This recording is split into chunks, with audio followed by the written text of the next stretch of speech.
Hello fourth grade friends, this is Miss Eucardis and I hope you're all doing well. Today's video is about how eighth notes are used in the song Au Clair de la Lune. That's song number 71 on page 20. Last week we noticed eighth notes come in pairs or groups of four, and typically all the notes in the pair or the group of four are on the same line or same space. Something like this. If this were cello notes, I have four eighth notes. These four are all D, D, D, D, D. And the next set of four are all E's. E, E, E, E. In Au Clair de la Lune, eighth notes look slightly different.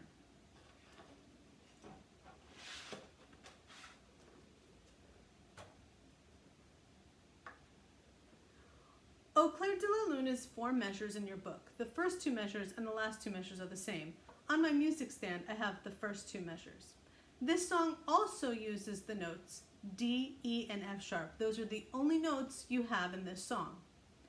What you'll notice is there are four eighth notes in the first measure and four eighth notes in the second measure, but they're not all on the same line or space.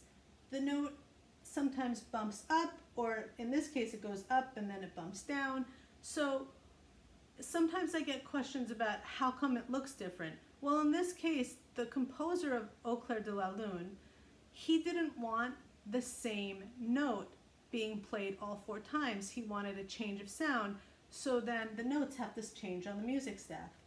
So my first four eighth notes are D, D, D, E. I'm using cello notes. And then in the next measure, I have D, F sharp, E, E.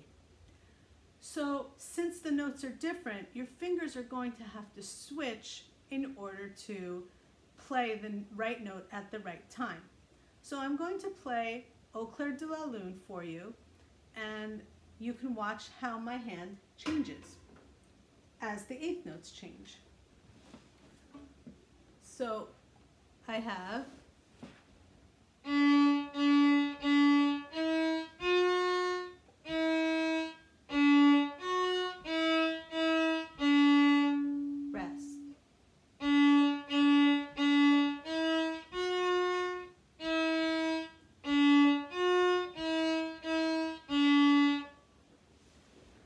and that's how you play Au Clair de la Lune.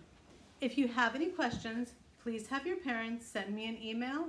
And until next time, happy practicing.